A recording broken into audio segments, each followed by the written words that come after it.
قمری سالوں میں 1141 سے 1142 قمری سالوں میں لکھا گیا۔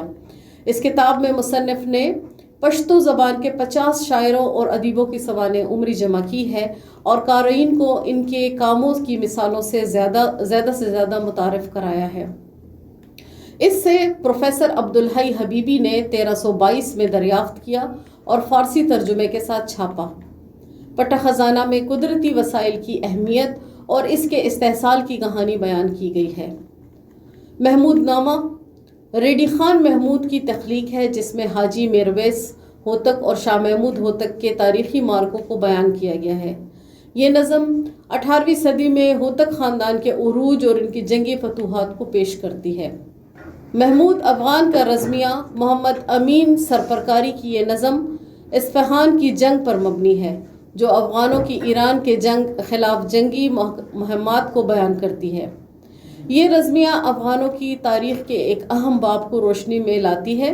محمود افغان کا رزمیہ میں قدرتی ماحول کی تباہی اور جنگوں کے اثرات کو اجاگر کیا گیا ہے۔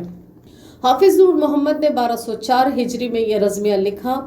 یہ کہانی در حقیقت ایک حماسی نظم ہے، جس میں پشتونوں کی جدوجہد، جنگی فتوحات اور قومی وقار کے حفاظت کے جذبے کو بیان کیا گیا ہے، اور اس رزمیہ کا نام تھا خدائی کی کہانی، یعنی دا خدائی قصہ۔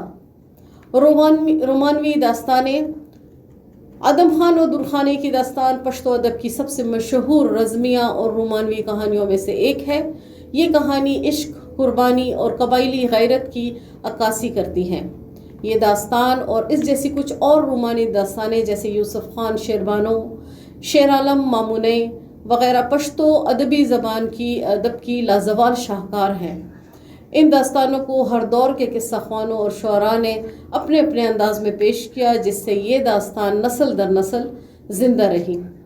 آدم خان درخانی جیسی رومانوی داستانوں میں بھی غیرت کے نام پر وحشت و بربریت، جنگ و جدل اور بدلے کی آگ کے تناظر میں قدرتی ماحول کی تباہی کو دکھایا گیا ہے۔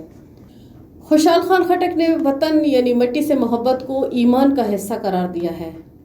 دا وطن مینا اے جانا را پیدا لدا ایمانا، نہ دخپل دیار گرگرا نہ دبل دیار شکرا، نہ دخپل دیار پلوسا نہ دبل دیار نلگوسا، نہ دخپل دیار خارونا نہ دبل دیار گلونا۔ اس نظم کا مرکزی خیال وطن سے بے لوث محبت ہے۔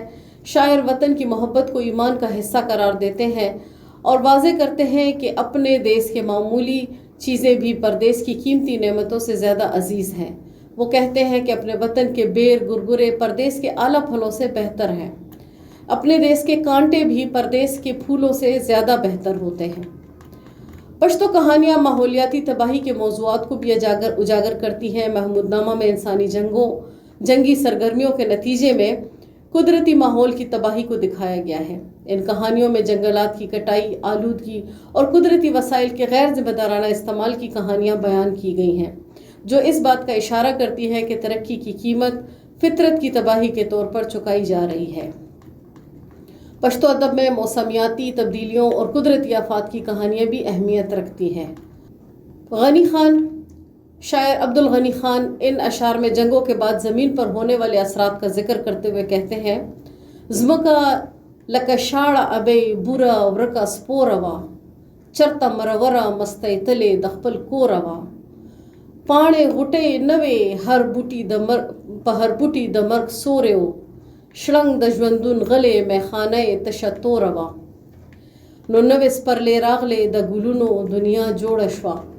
یہاں پر بتاتے ہیں کہ زمین ایک بانچ بڑیا کی طرح بنجر تھی، جس میں کوئی تازگی کی رمق نہ تھی، جیسے کوئی غمگین اور نا امید ہو کر گوشہ نشینی اختیار کر لے، جس میں کوئی زندگی کی خوشیاں نہ تھی، پودوں پر کوئی پتے اور کلیاں نہ تھی اور پودے پر موت کے سائے لہرا رہے تھے۔ زندگی خاموش اور اپنی بلند روحانیت سے خالی اور بے رمق تھی، جیسے کسی میخوار کا خالی ساغر ہو۔ پھر ایک نئی بہار آئی جس نے پھولوں کی ایک نئی دنیا تخلیق کی۔ پشتو کہانیاں مقامی ثقافتوں کے تناظر میں فطرت اور ماحولیاتی مسائل کو اجاگر کرتی ہیں۔ ان کہانیوں میں قدرتی ماحول کے ساتھ ہم آہنگ زندگی کی اہمیت کو سمجھایا گیا ہے۔ یوسف خان اور شیربانو کی کہانی میں قدرتی عناصر کی حفاظت اور ان کی اہمیت کو نہ صرف کہانی کی تشکیل میں بلکہ کرداروں کی اخلاقی ترقی میں بھی دکھایا گیا ہے۔ مقامی لوگوں کے لیے یہ کہانیاں ایک مؤثر پیغام دیتی ہیں کہ قدرتی وسائل کا تحفظ ضروری ہے۔ کہانیاں ماحولیاتی مسائل پر آگاہی دینے کا ایک مؤثر طریقہ ہے۔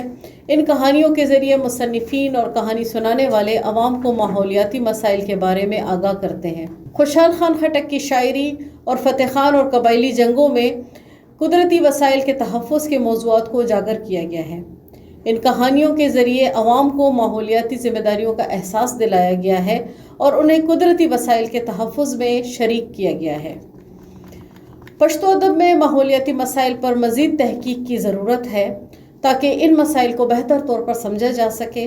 پشتو کہانیاں عالمی ماحولیاتی بحران کے حوالے سے ایک اہم ذریعہ ثابت ہو سکتی ہیں۔ ان کہانیوں میں جو پیغامات اور موضوعات بیان کیے گئے ہیں وہ معاشرتی سطح پر ماحولیاتی تحفظ کے لیے اہم کردار ادا کرتے ہیں۔ پشتو کہانیاں ماحولیاتی مسائل کو اجاگر کرنے کا ایک اہم ذریعہ ہیں۔